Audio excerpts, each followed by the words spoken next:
Okay, so today we're gonna be making cheeseburger mac and cheese, and you're gonna start off by chopping up a red pepper. The recipe called for chipotles, but my family's eating this and they don't like spice, so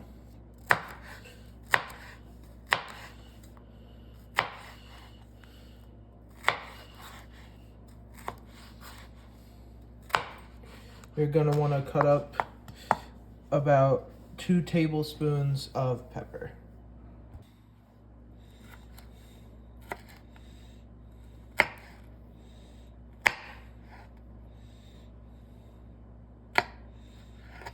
You want to cut it up into about 1/4-inch thick pieces. So once you chop it, you're then gonna want to make it like this.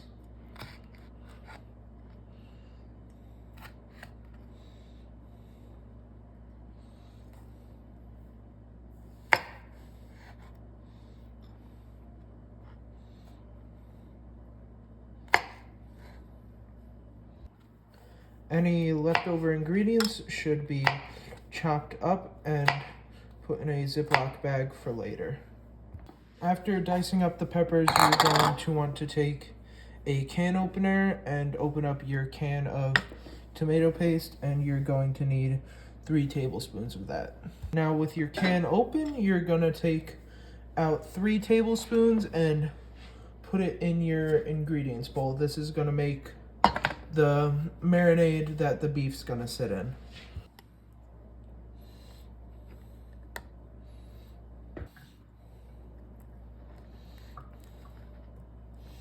You could use the edge of the can or a fingertip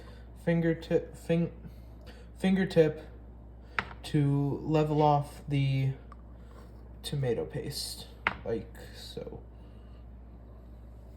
I would recommend using a spoon to take this out instead of using a knife. After getting your 3 tablespoons of tomato paste, you're going to want to move on to 4 tablespoons of sweet relish. If you only have one type of measuring utensil like me, make sure to wash out your utensils after each use to make sure there's no cross-contamination between ingredients. Now that we have wiped off the cutting board, we're going to put in 4 tablespoons of sweet relish.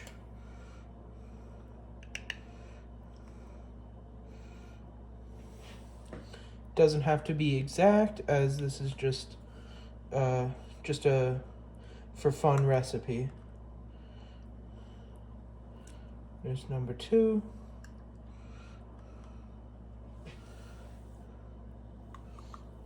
There's 3.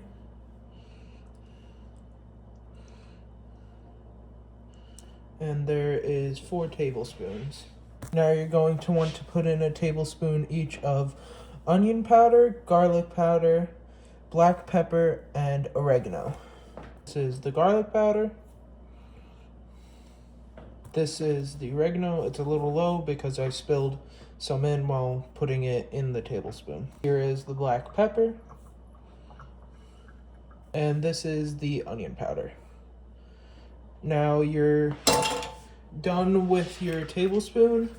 Next, we are putting in 3 teaspoons of fine salt and 2 teaspoons of cumin. 1 teaspoon cumin.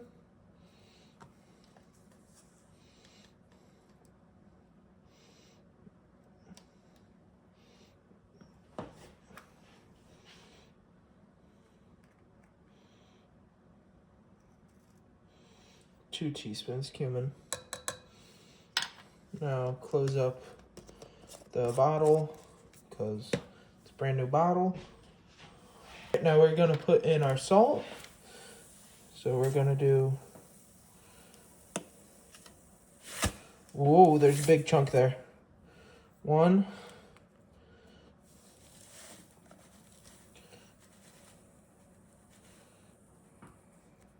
2,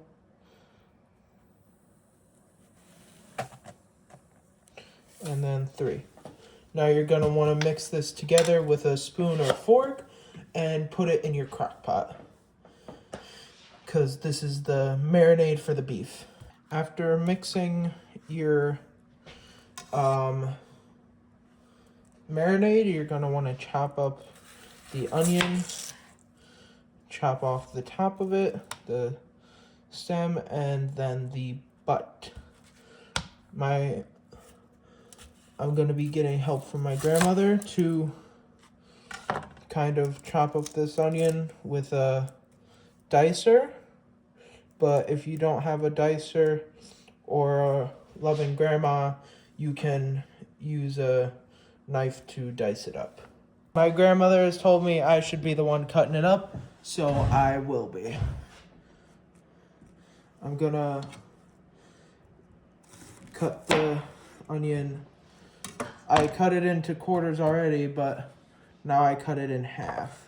So you just, till it snaps, and then your onion is diced up. Then you do that about 4 to 8 more times, and you should hopefully have a diced onion. I don't know, you might, if you get a train or like a car or something, you went wrong somewhere. You gotta go back a few steps.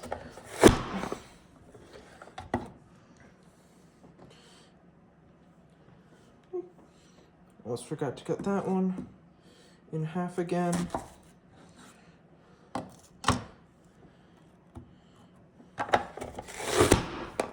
The recipe asked for 3 medium onions, but I was only able to get 1 large onion, so that's what I'm using instead.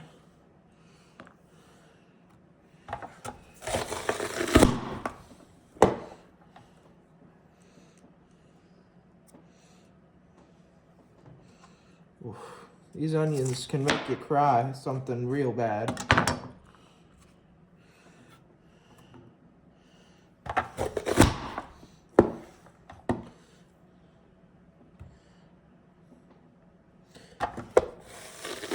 And now with our onions all chopped up, we're going to set them to the side while we make our cheese sauce.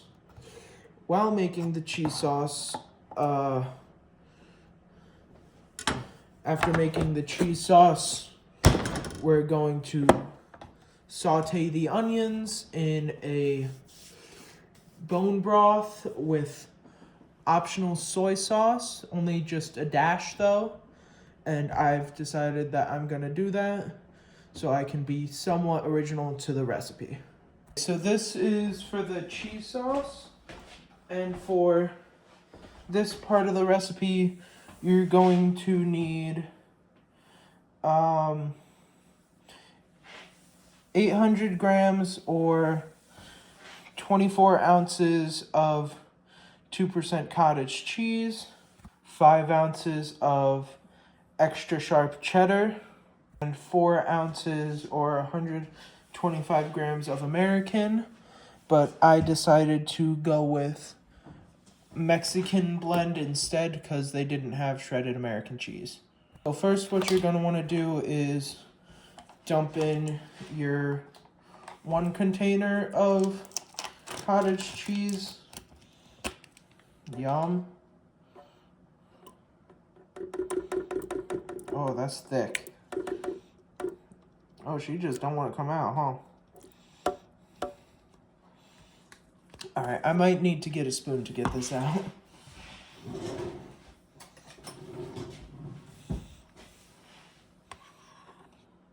There we go.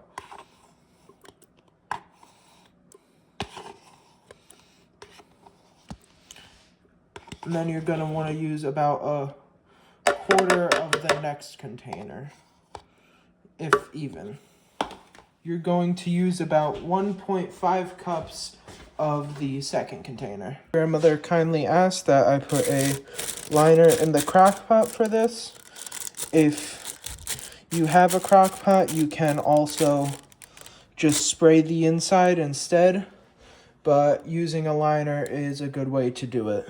Here's the half cup of the cottage cheese. A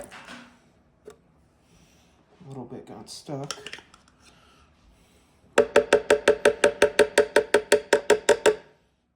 And instead of using the 1/4 cup, I'm just gonna use 2 more 1/2 cups so I don't have to fully dirty another dish. After putting in your last thing of cottage cheese, which should just shake in there.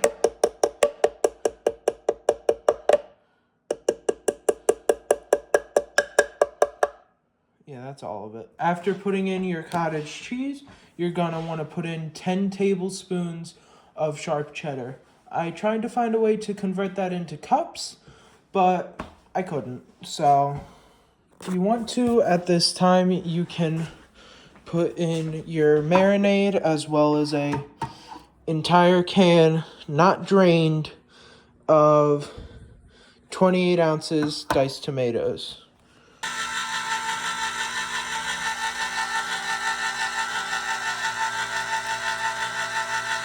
Make sure not to get tomato juice all over the place, else you're gonna have to clean up.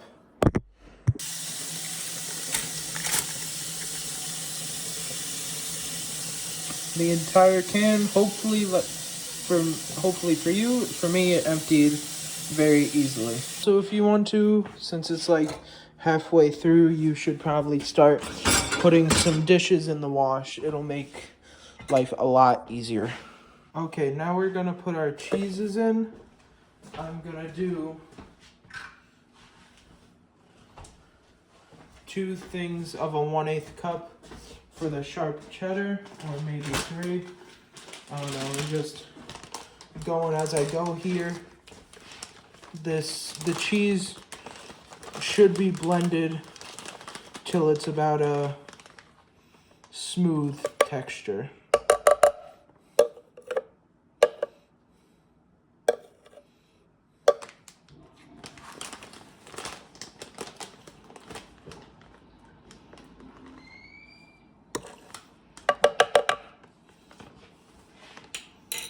Also make sure to not get cheese all over the counter. I'm gonna do 3 scoops of the sharp cheddar.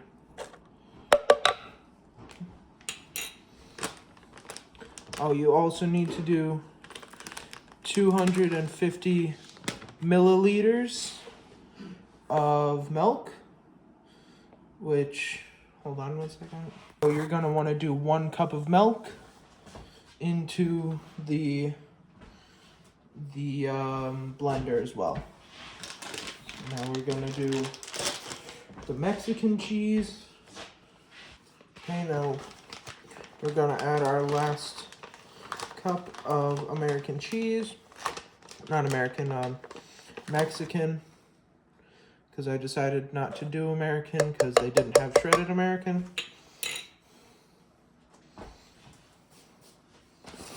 Now I gotta move the blender out of the way for a second.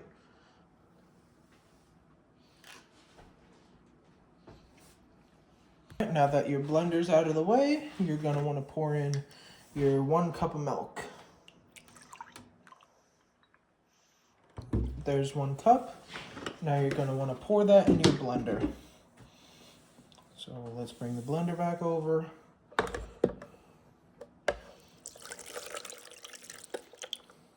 All right, now that that's in the blender, put on the lid and then blend until smooth.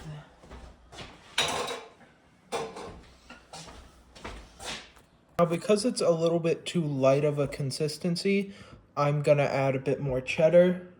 You don't have to, but I'm gonna add it because of how light it looks. Now with that cheese added, hopefully it takes on a better color we're about to see.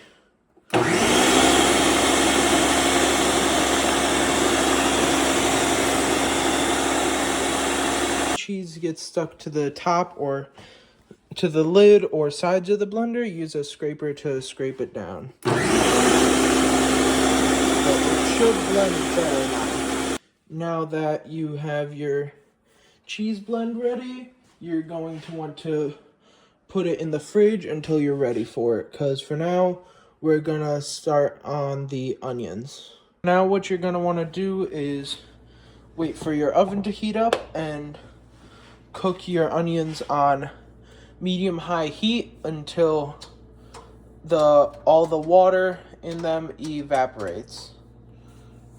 So I made a mistake. I did not use the biggest pan. I should have, so I'm gonna use the biggest pan. And now you should just brown your onions, move them around a little bit, make sure they're all evenly spread out, and have ready your cup of beef broth. Make it all browned, a little, it should start being clear shortly. You can see some of mine are turning clear. I'm gonna get the cups of beef broth ready. The recipe said to use beef bone broth, but I decided to just use regular beef broth. I use the bone broth. You can use regular beef broth.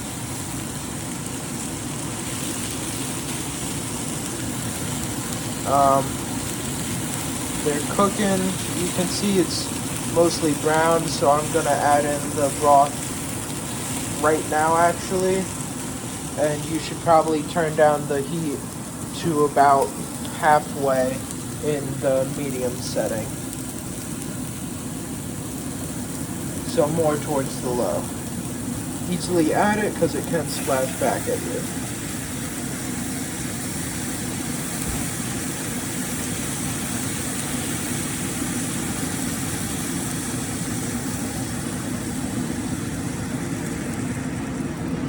There is the beef broth in the pan. You're gonna want to stir it up a bit. Maybe turn your heat back up because it should be boiling. Okay.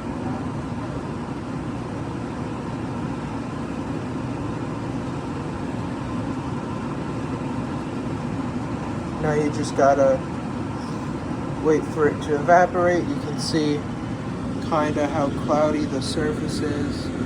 The fact that the onions, it's marinating in it. I'm gonna add a dash of soy sauce because it does recommend that, so I'm gonna do that. Now as you can see, it's like really starting to boil, and I don't want it to boil over, so I'm just gonna keep stirring it like this. Maybe let it sit a little.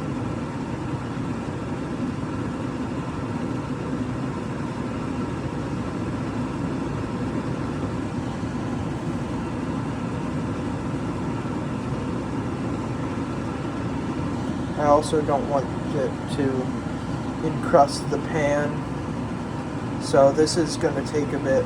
Whoop. Let's just let that sit there. I'm going to turn the fan on more so it doesn't reek up the house.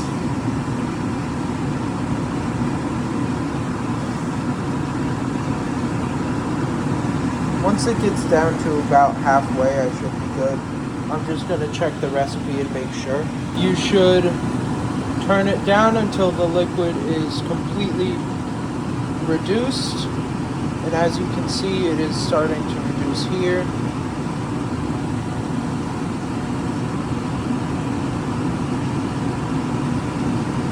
And as you can see, the amount of water vapor coming off it as well. But it is starting to reduce. I'm just going to keep stirring it, and after it fully reduces, you should immediately take it off heat. My grandmother said it should almost be done reducing, and after it is, I'm going to let it cool down and then pour it in the pot. After that, it's going to go into the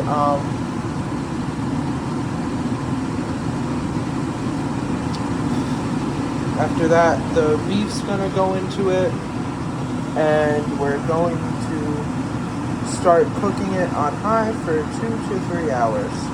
You're going to want to be cooking the pasta for the food. You're only going to want to cook it half of the recommended time for the box. So my box said cook it for 14 minutes, so I'm only cooking it for 7. While the pasta's cooking, you should be waiting, and all your ingredients should be inside the pot by now, except for the beef and pasta and cheese sauce. Those are the ingredients you add in last. Just smelling the aroma of just the marinade mix with everything else, it smells so good. I can tell that it's just gonna taste amazing. I know it is. It's gonna be great. Now that our pasta's done, it should, if you have it, it should squeeze a little bit, but still be a bit firm in the middle. So I'm gonna let this cool down. Then I'm going to pour it in the strainer. Then from the strainer, it's gonna go in the pot with the beef and cheese sauce and proceed to cook on high for 3 hours. Now that your pasta's in, try and stir it up a little bit, and you're gonna wanna add in your beef and cheese sauce now. Alright, so I just added in the beef and the cheese sauce on top of the pasta. So now it's going to cook for 3 hours on high, and we'll see how it looks from there.